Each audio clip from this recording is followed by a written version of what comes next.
Anyway, we're here, as I said, as the guests of Kingsbridge Retirement Community, and I'd like to introduce the Executive Director, Laura Kennedy, who's going to welcome you too. Well, thank you, Paul. Well, thank you and welcome to Kingsbridge. We are so excited to have you here, more than excited, because although Paul has told you that you're getting this space free of charge, it comes with the cost to us.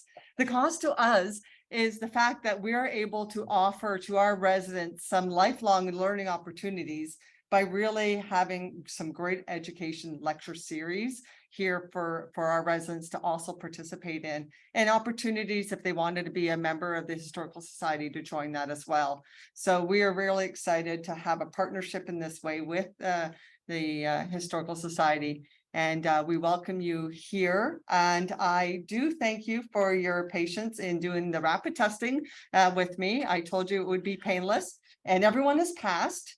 And so we're all good. So I just want to let you know that we really do appreciate the fact that you have cooperated with us in order to keep our seniors here at Kingsbridge free of COVID. We've been very, very fortunate. We have never had an outbreak of COVID-19 here at Kingsbridge during this entire pandemic the last 3 years. And we've done it because we've been very vigilant in our infection control practices. And so I do thank you for cooperating with us with that. And I'm going to pass the mic over to Duncan. No, we'll do who's Paul first. Oh, Paul. Okay. And again, thank you very much. And people in Zoom land, I'm hoping you enjoy the lecture delivered hybrid here at Kingsbridge. Good evening, everybody. This is a first for me. First time as the president of this society to welcome you to the 2023 lecture series. As has been mentioned, this has been a long time coming and a long time planning. But this opportunity, and I love what Laura suggested, the lifelong learning opportunities for the residents, for those of us who are guests here, and for those of you out on Zoom land. Welcome to Kingston, Canada's first capital. Our mayor pays me $1 every time I say that in public. So just a couple of business announcements. Our AGM is coming up shortly for the society. It will be on February the 15th. And our Heritage Month event, which is going to happen at City Hall, will happen on the 20th of February. That is a book launch. So all of those dates and events are in Limelight and also available on our website. So please do go and look at those.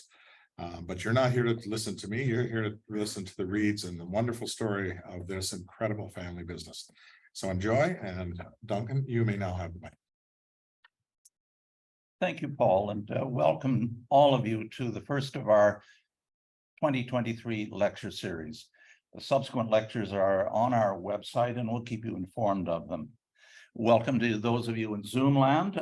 This, as Paul says, is the first experiment in hybrid presentation, and it seems to be going well. So again, thank you for coming. And may I reiterate our thanks to the Kingsbridge community for having us here in this lovely room. It's my pleasure to introduce our speakers, James and Sarah Reed, this evening. But just briefly, by way of setting a context for our speech tonight, our lecture tonight, let's imagine we could take a Kingstonian of the 1850s and magically transport them into Kingston of today. Much of it would seem strange to them. The streets would be full of Home Depots, Loblaws, Starbucks, etc. This would be alien to them. But let me suggest one thing would be familiar to them. That is the family-owned funeral and often furniture business. That has come forward to us, particularly in small city and small town Canada. We spend our weekends in Perth, Ontario, where Blair and Son is the family business.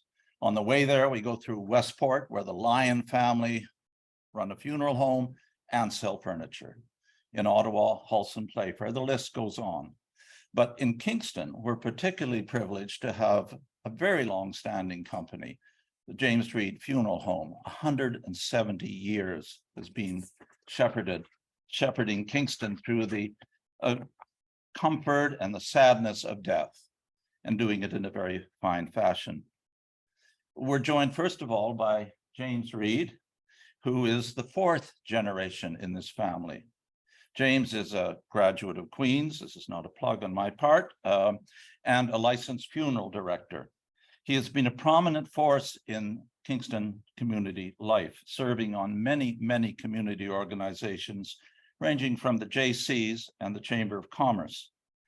I was particularly intrigued that he had been the honorary colonel of the Electronic Warfare Regiment at CFB Kingston, prompting us perhaps to wonder just what it is that the military have in looking into the life hereafter. Perhaps James can fill us in on this. James is joined by his daughter, Sarah, who has joined the firm and is now its assistant manager. Sarah has degrees in English literature and in social work. And before returning to Kingston in 2012, she taught at colleges across Ontario and in Maine. She now serves, as I say, as the assistant manager. And I might remark in passing that a recent article in The Economist magazine talked about the transitions in the funeral industry in the world.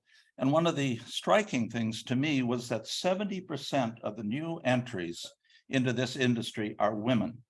And we can talk about this later. This seems to me as a traditional male-oriented organization.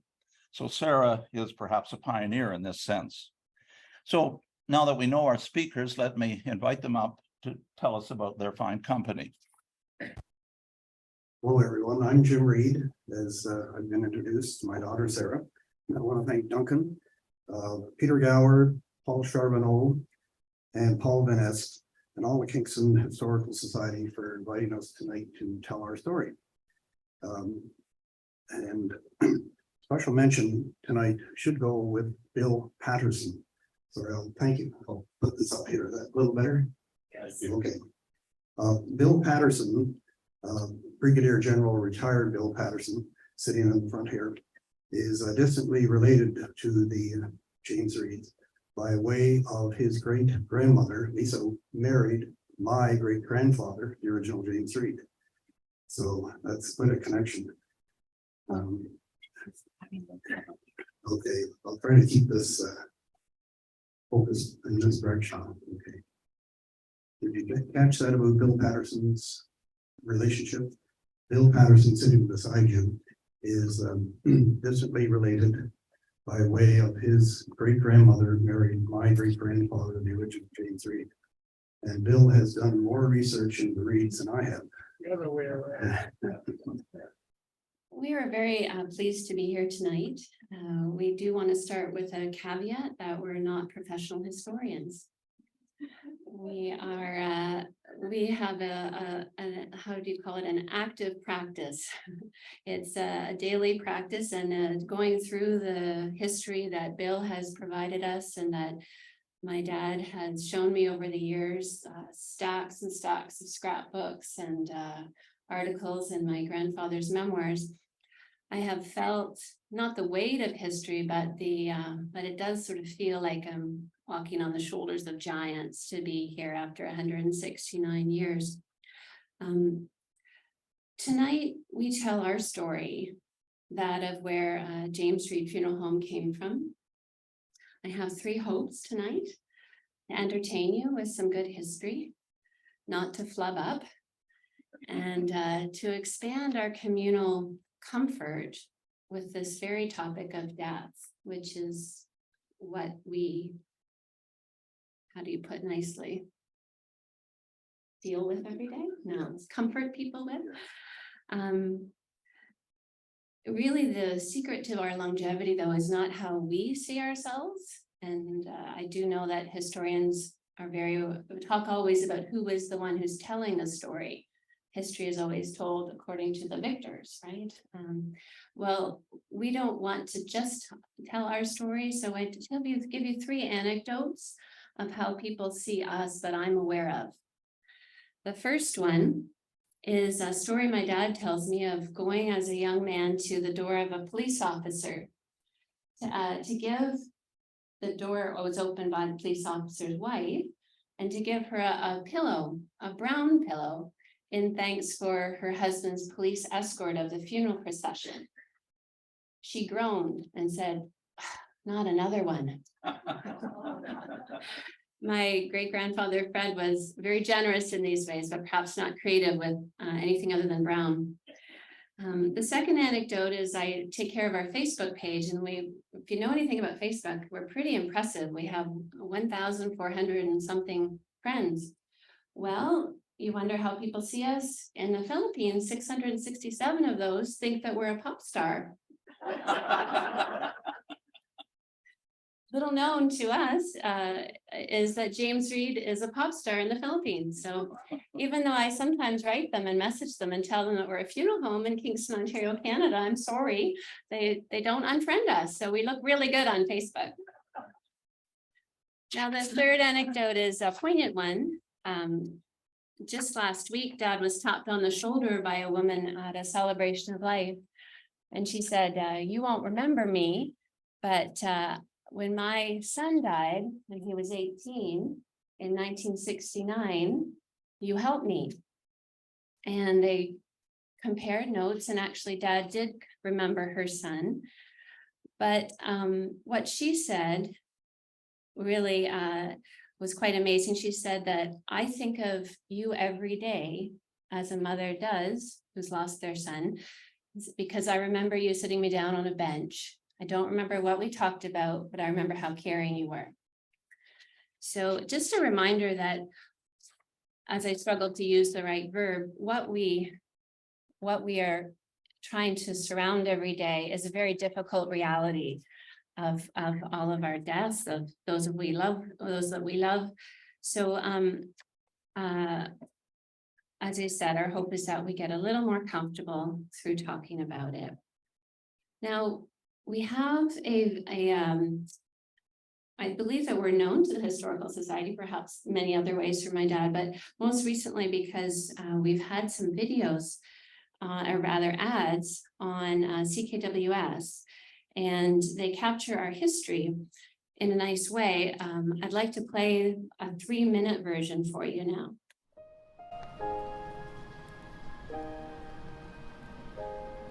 James Reed was an Irish immigrant who arrived actually as an infant. His father had died on the ship, and his mother would die 5 years later. And in 1854, he purchased this tavern where we're sitting today and converted it into a chair and coffin manufacturer. He had married Christiana Conklin, whose business was upholstery, and they had 6 girls and 6 boys. And the story goes that the 6 boys helped their father build the coffins and the furniture, and the 6 girls helped their mother line the coffins and upholster the furniture. I'm sitting at the 3rd floor of 254 Princess Street, where the original James Reed started his business. And this is how coffins were displayed and offered for sale at the time. They were attached to the inside of this door, which drops down, and the foot that you see here holds the display cabinet up, and the family would select one of maybe a dozen coffins that were on offer. That was the time when families would purchase a coffin to take home and hold a wake at home. It wasn't until later that we opened a funeral parlor at the back of the furniture store. These 1940s and 50s, we had a name board in the front of our funeral home inside the glass entrance doors, so that people coming down the street would look in the glass doors and see who passed away. And if they recognized the names, in those days, visitation was from 9 in the morning till 9 at night. And they would sign the register book and pay the respects to the deceased in the casket. And on this same 3rd floor, we have some of the historical items that we used for what was called house setups. And this is the drape that was placed behind the coffin. And here are the candles for the house setup. These beautiful glass candle holders were on top of chrome display stands. As a young teenager, I can clearly remember a huge belt that went from a motor on the 2nd floor up through a hole in the 3rd floor to a lathe, where legs for furniture and parts of the decoration on coffins were turned. That's my only memory of this actually being a true furniture factory. Although down on the main floor, we still have the original vault, the big safe, and on the front of it says James Reed Manufacturers. Very proud to say that the original James Reed and his youngest son, Fred Reed, my grandfather, used to advertise that we were the leading undertaker. I'm very proud to say that we are still the leading funeral home in Kingston. After 167 years, we are proud and thankful to be a member of the Kingston community. I want to truly thank the Kingston families for supporting James Reed Funeral Home over these many, many decades. These, that video and the others that you'll see on the ads were created by Lucas Henney here on the left of James Media. I don't know why we're called the same name, but it works well. And I also want to give credit to Tim Cunningham here tonight, who gave us the suggestion that we should be advertising on CKWS, and it has been wonderful for us. Now, our presentation is going to cover three parts. Our first is the very beginnings to 1900 when our founder passed away. Now, this is a map from 1832, 34 that of Ireland, and the original James Reed hailed from Killyleagh, County Down, which is on in the blue, the upper blue quadrant in this map, about 25 miles from Belfast. And they took a ship, the family did, aimed for Quebec. We don't know why. It was not for the potato famine, not the escaping the potato famine. It was in either 1829 or 1831. James at the time was only an infant. He had two older siblings, Eliza, who is Bill Patterson's great grandmother, and Sam, who we noticed disappeared into the States. When they did all arrive, the children did, however, they did experience tragedy at sea, and their father died and was buried at sea. Their mother, Mary, once in Kingston, was taken in by the Pattersons, also from Ireland. And they lived at Division at Clergy Street West. Now, I'm in the midst of many local historians. Can anyone tell me what that was called at the time? I heard someone whisper Stewartsville. And after a little research, I learned that it was quite a rough neighborhood at the time. And unfortunately, waves of cholera swept through it, and one of them took Mary, James's mother, when he was 5. So now orphaned, he was taken in again by the Pattersons and lived with them.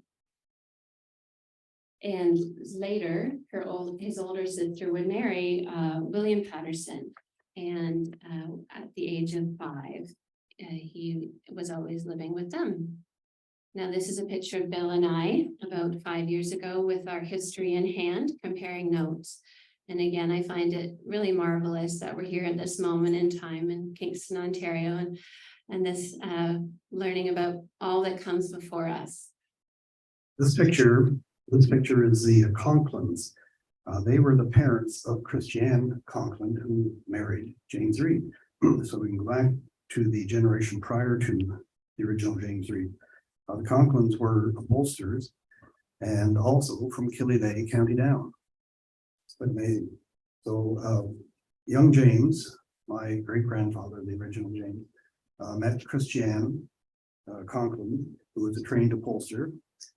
They bought a tavern together. They bought it at 254 Princess Street and converted it to a chair manufacturer. Christiane and James were married at St. Mark's, Berryfield in 1856. They moved in above the tavern that they bought. And it's hard to believe because I walk sometimes to this apartment over the old funeral home. And James, just picture James and Christiane and 12 children. They had 6 boys, 6 girls live up there. They had their dining room in the basement, and there's still wallpaper on the basement dining room down in the basement where they'd that eat breakfast and dinner down. So interesting stories like that. The picture you're looking at only has 10 kids. So that tells us that was before my grandfather and his slightly older sister.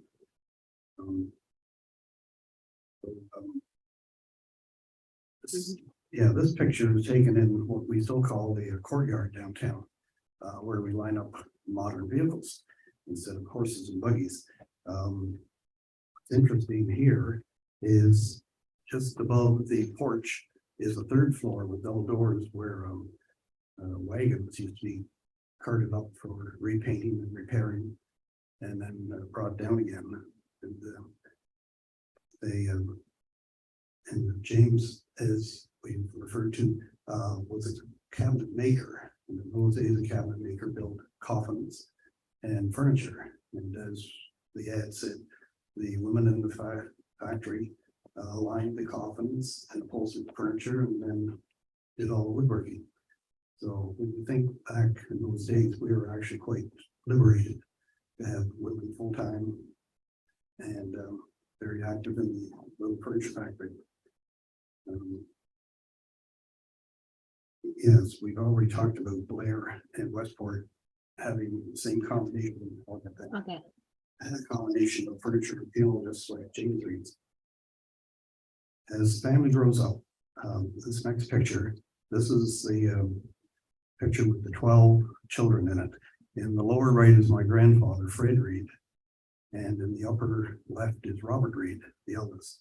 So the baby of the 12 is my grandfather, and they were fortunate in many ways.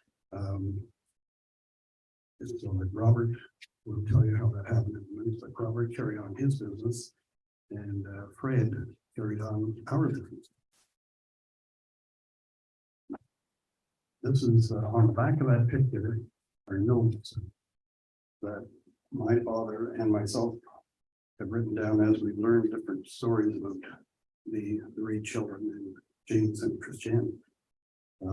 Just names quickly of the children. Robert, the eldest of the boys, was Robert, then Joel, Sam, Francis, Richard, and Fred. The women were Ida, Georgina, Catherine, Florence, Edith, and Ethel. So you might be interested, why did the business of all 12 children funnel down to my grandfather, and then to my father, and to myself?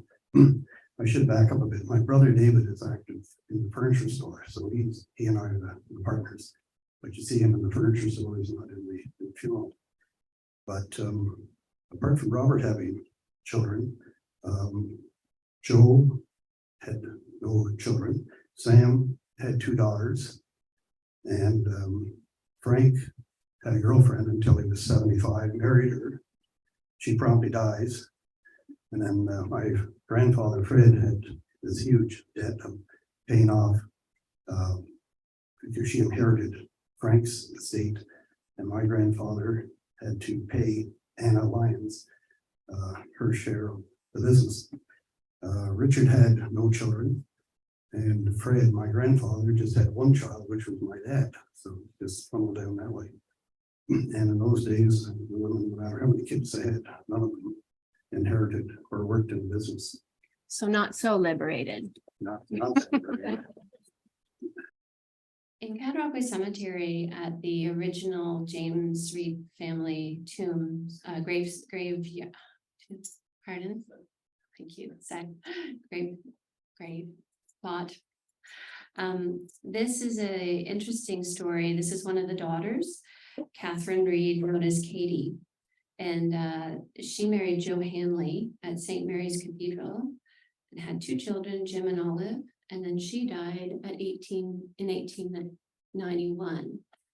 And going to this spot, just to the right as you come into Cadrockway Cemetery, you get a really nice sense of all of the branches of the family. You know, I think we get to be known because of the store and the funeral home, but there's so many people. So there's the Hanleys, the Keeleys, the Weddells, the Vrumans that have all come down from the same family. And sometimes they come in and we get to meet them, distant relatives. Now, moving on, we're just going to take us into part 2, we call it, of what happened in 1900 was that the original James Reed died. And that ushered in some changes.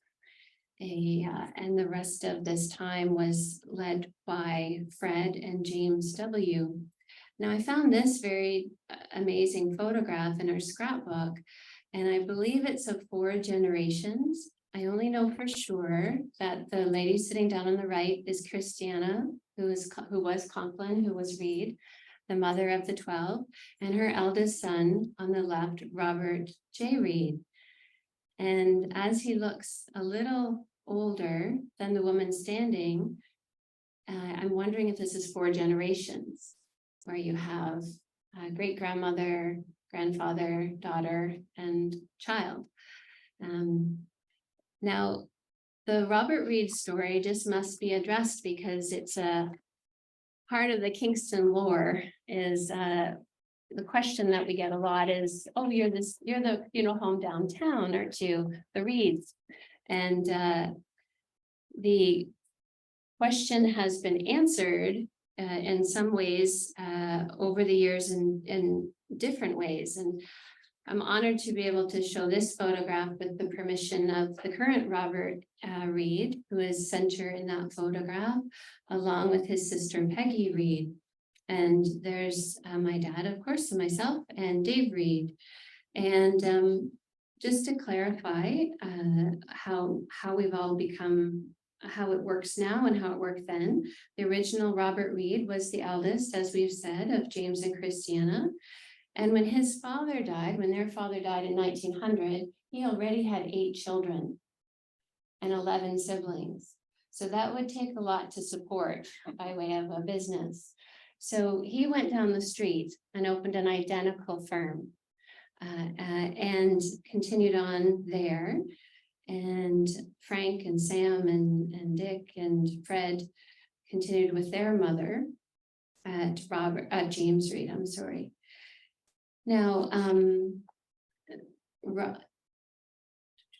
currently, so Robert Reed went down the street and they did well through multiple generations up until the recent past, when the furniture store closed and the Robert Reed Funeral Home was sold.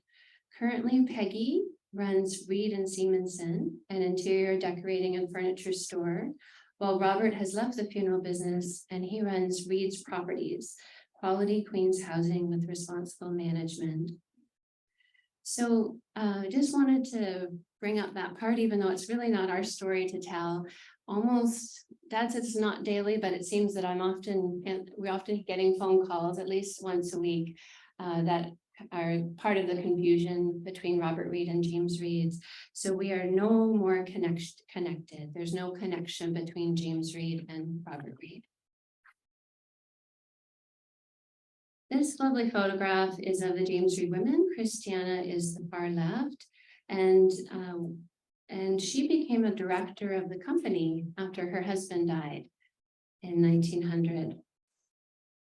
Her son Frank was the bookkeeper, and he is responsible for giving Queen's Archives many business documents under the James Reed file there. And Sam, the other son who was involved, Sam, he married Jenny Reed. Can you imagine? There was no relation, but she got to keep her name. And they had 2 daughters, Mauseline, who married Dr. Leggett, and Doris, who became Mrs. Vrooman.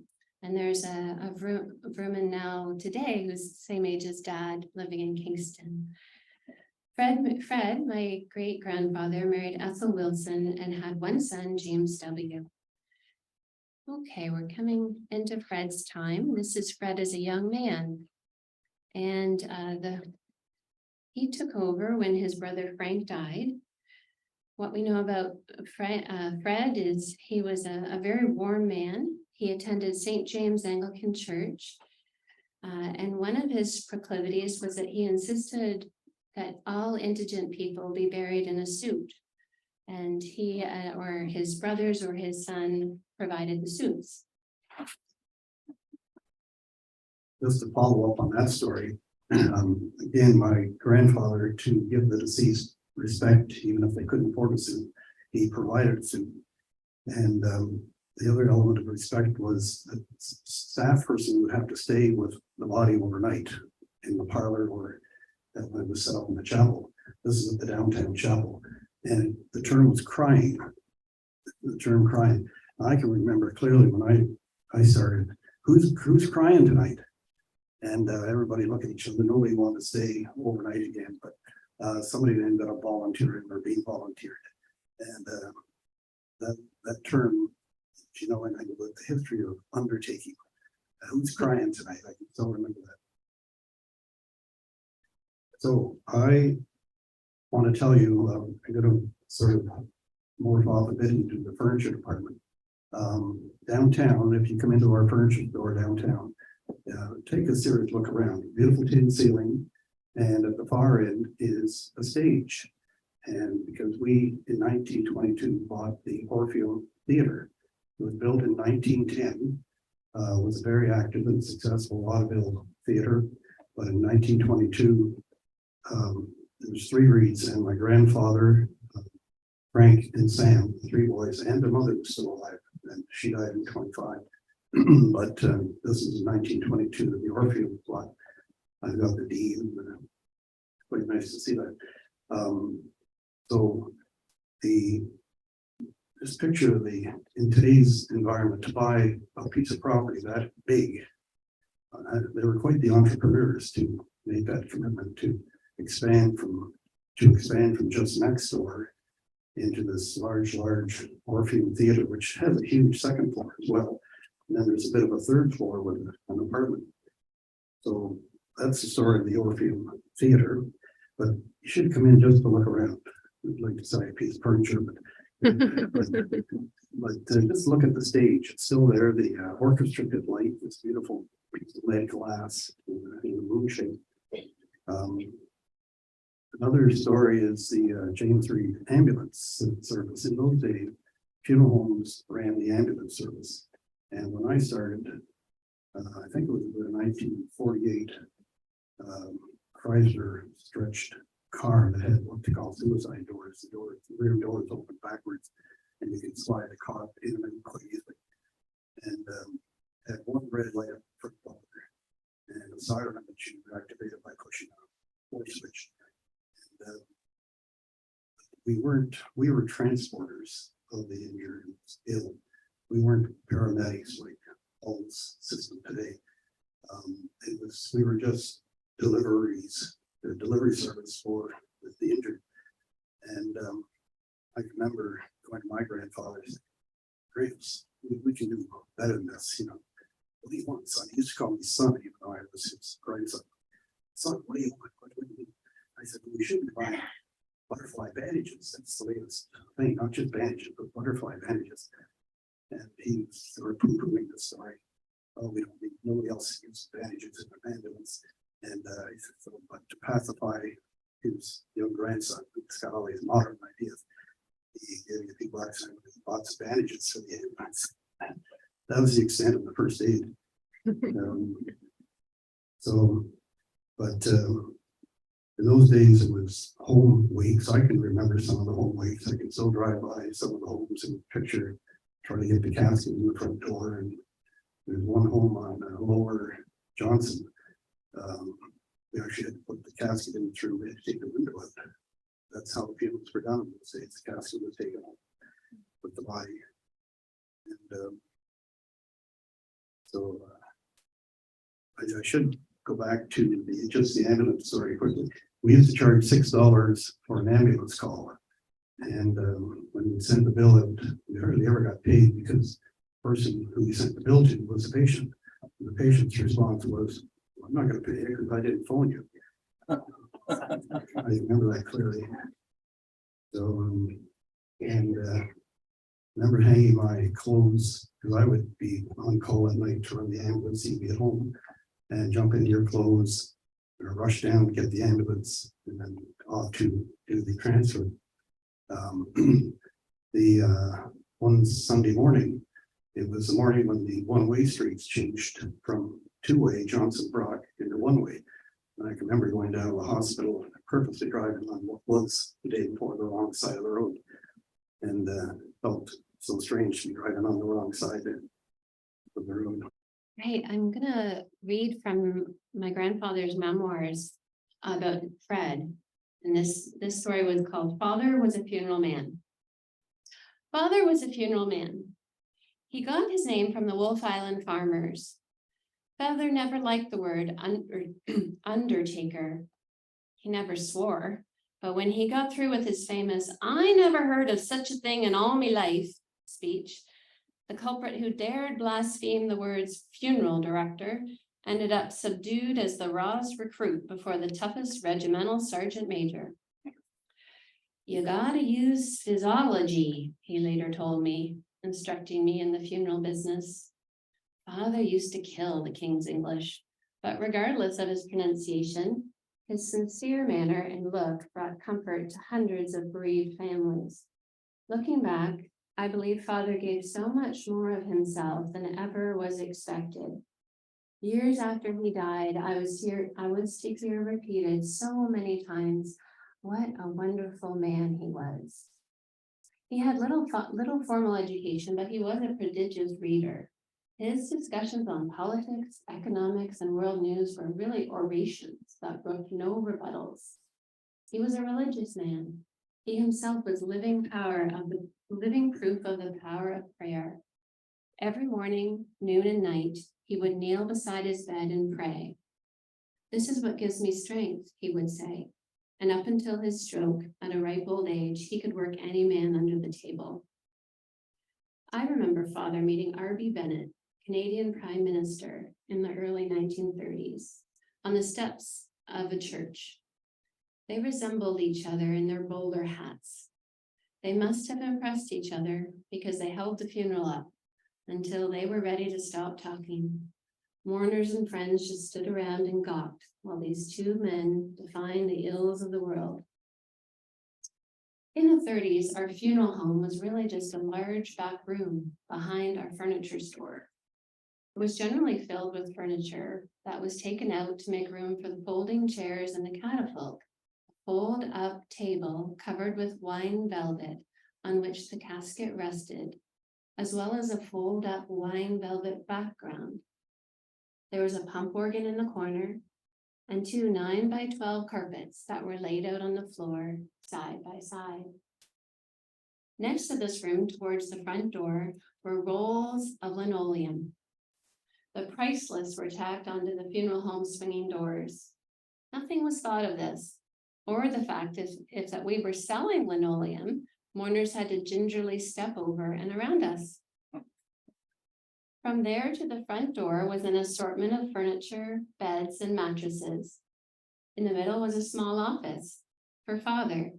It comprised a desk and a chair, another chair, and a daybed for crying. Wheeling a casket through the furniture store was of no consequence to anyone. The hearse was parked out front, so through the furniture store went the casket. It used to be horses for the hearse, but in my day, it was a very elaborate carved and embossed vehicle.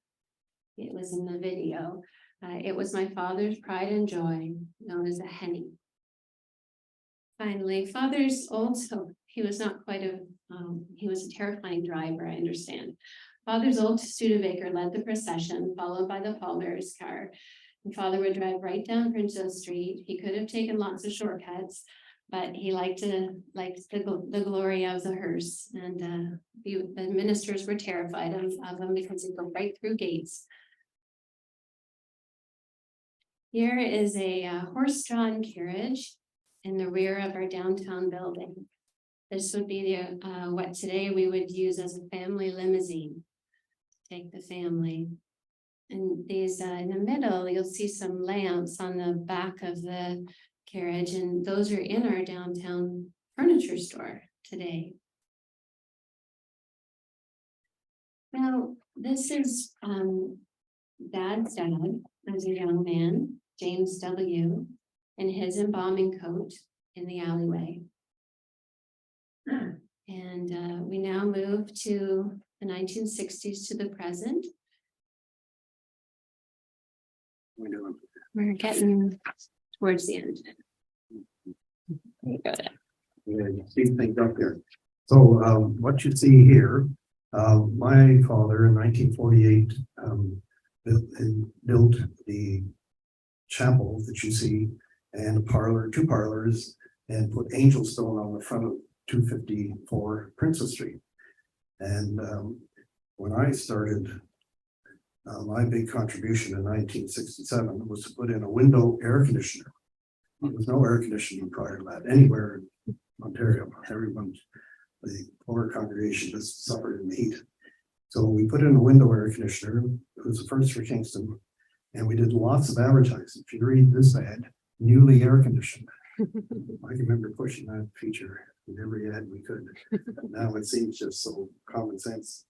What's interesting at this time, take a minute, but is the street addresses. Occasionally you'll see our ad as being 152 Princess Street, and that always kind of confused me. The addresses were created by the City of Kingston's Streets and Railway Committee.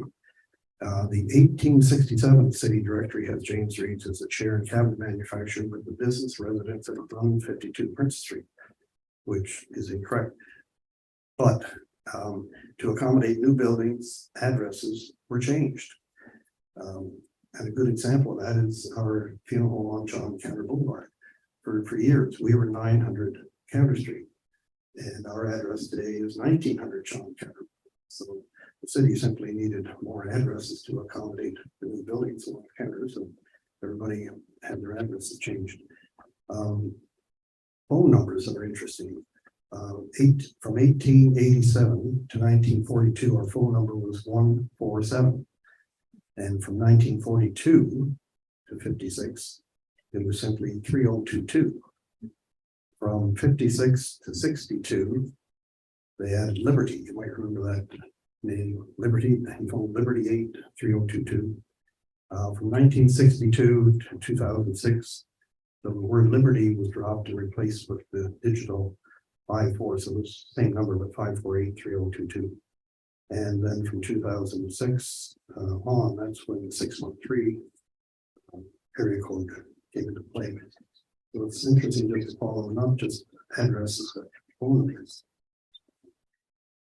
Okay, just a quick picture of that same, actually, I don't know that we highlighted it, but in the old chapel, Chapman's Carpentry built a triptych, that was filled with stained glass at the wall. You'll see 3 arches, and we've had it refinished in our new chapel by Steinpatz. And so it's so nice to have history continue in our midst. This is what you may be familiar or may not be. This is what James Reed looks like today. Currently, this is our funeral home on John Counter Boulevard. We built it in 1973, which means 50 years ago it was built. I remember downtown greeting people at our downtown chapel, and everyone coming in complaining about where do I park? And the first people who came in our new funeral home, which I was very proud to greet them, guess what they said? How do I get out here? And so it's like the public.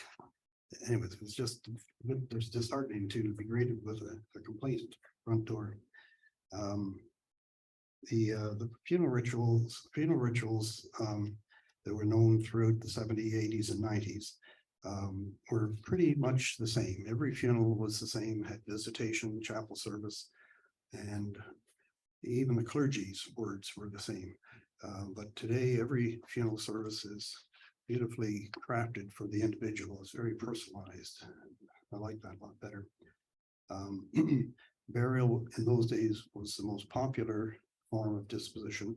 Today, we are at 85% cremation, and we have our own on-site crematorium. So that gives a lot of families peace of mind that the body doesn't have to be transferred to another location for cremation.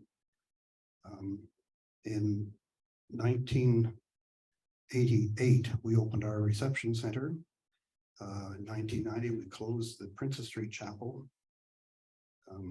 In Here's an interesting comment. 1995, we finally got mail delivered out to our funeral home. Prior to that, we had to go and pick it up. And 2005, we started what's called extended care, where we help families with the paperwork after the service. And just prior to that, we started our aftercare program where we care for families emotionally after a funeral. So, and then more recently in 2018, we redecorated the reception center to become a celebration center. It's almost become like a second chapel, where the funeral is actually held in celebration center with the urn present. And it's like a reception, except the urn is present and the atmosphere is a lot lighter. Yes.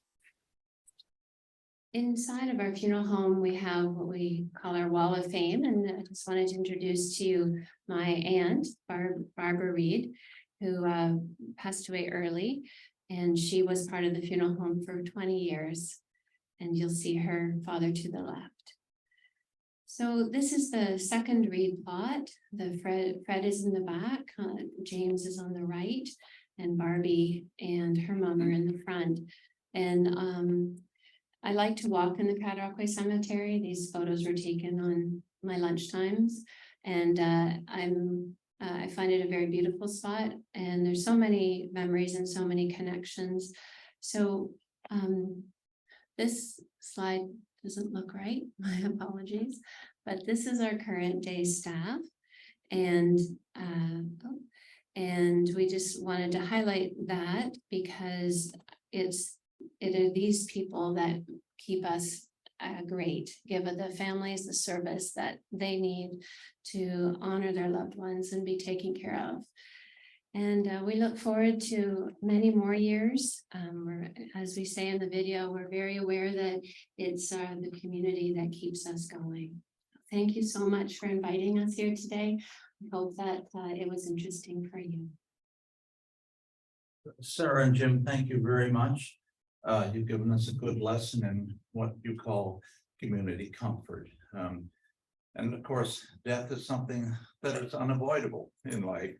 It's something that we have to deal with, and you help us deal with it so well. Now, I'm sure there may be some questions. I have a few, but we would welcome questions. Those of you in the hall here, just simply raise your hand. And those of you in Zoom, Paul over there will keep an eye open for you raising your electronic hand. Warren, you have a question. Yeah, Jim, it was interesting in your early lives of your family. Yeah, your great grandfather was 5 when he was orphaned. Yes. How did he get into the business of furniture making? Was he apprenticed to somebody? We don't know. Sorry, we don't know. Should I talk to? Yes. Yeah. Yes. We don't know how he apprenticed or where he apprenticed, except that, no, I shouldn't, I don't know, Warren. Bill's research said it was a 3-year apprentice, so he would have done that in Kingston and at some point before he started. All right, thanks. But we don't know why he became a cabinet maker apprentice. So what interested him? Yeah. Thanks, Jim. Any other questions? Yes, madam. Could you say again the name of the place in County Down? What was the name of the place in County Down? Right. That was Killyleh. Killyleheh. Killyleh. Perhaps I could ask a question.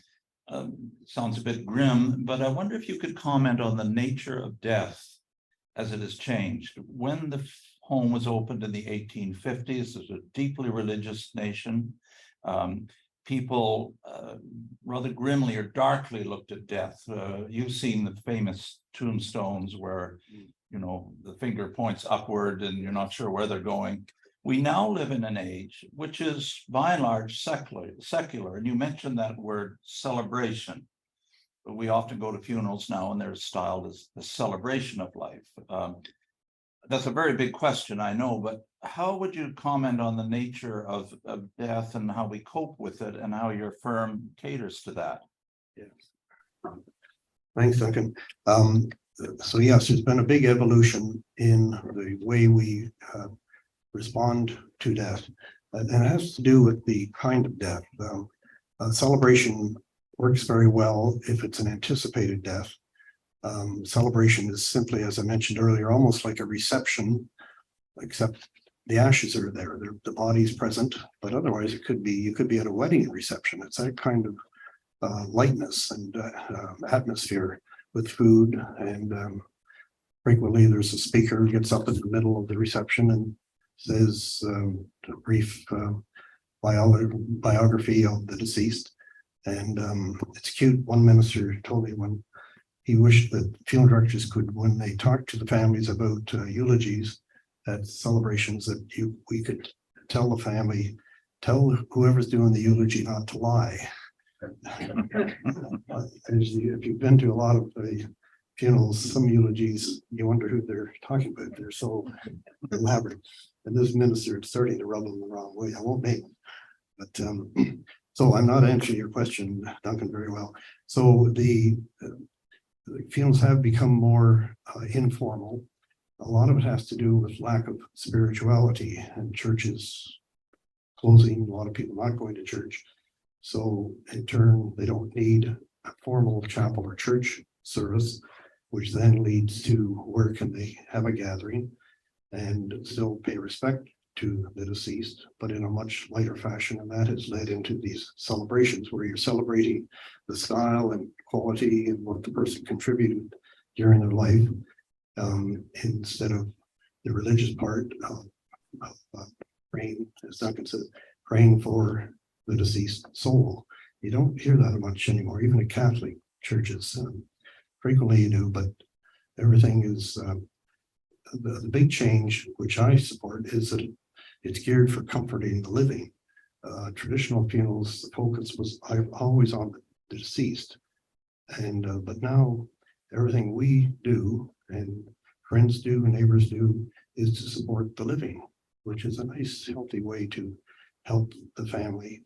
But that seems to be the biggest route to the new current celebrations of death. Thank you. We have one question from Mark. That's great, Jim. Thank you. I had a sort of a multi-part question about the practice of having wakes at home that you were talking about. And basically, I was just curious, when did the change occur where people stopped doing that at home, and what were the reasons for that? And sort of a sidebar, can that still happen? Does anybody do it? Is it legally possible? My thought about the home wake is that there was such a more comfort with death when they had them, that the idea of having a deceased person laid out in your home is fairly foreign now. What would you say? Would you feel comfortable with your loved one in your living room? Now there are people who are doing it. I did want to mention that we've supported there's some people in Kingston that are doing home-led funerals. And so we provide them with a casket like we used to do in my great-grandfather and great-grandfather's day. And they take it home and they bathe and dress their family member, and they have a home vigil. And then we will go and retrieve the deceased and do whatever they want us to do at that point. It's a very small group, but it is legal. It's in the legislation that is just fine to do. Bill Patterson remarks, Mark, that one of the problems is a physical problem, that simply getting a casket through most domestic front doors. Thank you. My wife is an avid reader of obituaries in the New York Times and in the Globe. And one of the things she's noticed in the last decade or so is that the obituary has become a literary exercise, often without a very religious comment in it. It's mainly, again, a celebration of the person's worldly achievement. Before, as a historian, I've read many obituaries in the 19th century, they were religious, family-centered, and not very worldly. Do you help with obituaries, or is that a family matter? we definitely help with obituaries, and how that evolved. For many, many years, they were known as death notices. And a few years ago, they morphed into the word obituary because families combined the death notice. In other words, the next of kin names the details of the funeral. That's where a death notice would end. And now the obituary being the history of the family of the deceased, is part of that same notice. And years ago, the obituary always followed a few weeks later. For one reason, the logistics of, especially with sudden death, the widow just couldn't come up with all the dates. The husband was active in different associations and proper names. But today, a lot of people prearrange. I'm going to try to tell you the benefits of prearranging. It sounds like I'm here advertising, but a lot of people prearrange at that point. They give us a copy of what the obituary will be, and it can be a lot of detail, as Duncan says, with very detailed history of the deceased activities in the community and the province. So that's basically how that evolved. Thank you. If you've ever paid for one of these to the Globe and Mail, you have to take it a second mortgage. We have a question from Sandy on Zoom. Please go ahead after you unmic. The question I wanted to ask is about the early period, the late 20th and the late 19th and early 20th century, when sectarianism, for example, between Catholic and Protestant, was prominent in Kingston as elsewhere in many parts of Canada. So were there preferred funeral homes for Catholics vis-a-vis Protestants? Like, how did that impact on your business, sectarianism? The answer is yes. There was, and there still is, to a degree.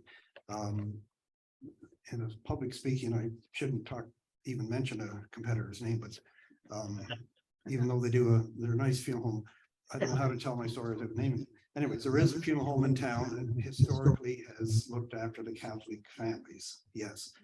And why that is when I started, the owner of that funeral home was a very active Catholic, and the Reeds, our distant cousins of Robert Reeds, were Presbyterians. The James Reeds, who you're looking at now, were Anglicans. So naturally, the Catholics go to Catholic funeral home. And so it had to evolve that in that manner, and it has stuck in many ways. We do a large number of funeral masses at the Catholic churches, but we don't do as many Catholic masses at Catholic churches as the Catholic funeral director does, even though I have more Catholics on staff than he does. All right. Falls to me now to thank the two of you for coming tonight and telling us about your business. And I think in doing so have softened the kind of ominous feeling some of the stuff about death, and quite naturally. And it's we've all lost parents, etc. And it's very comforting to go to a firm that comforts you and makes that grief explicable and carryable. So thank you very much for coming. Thank you.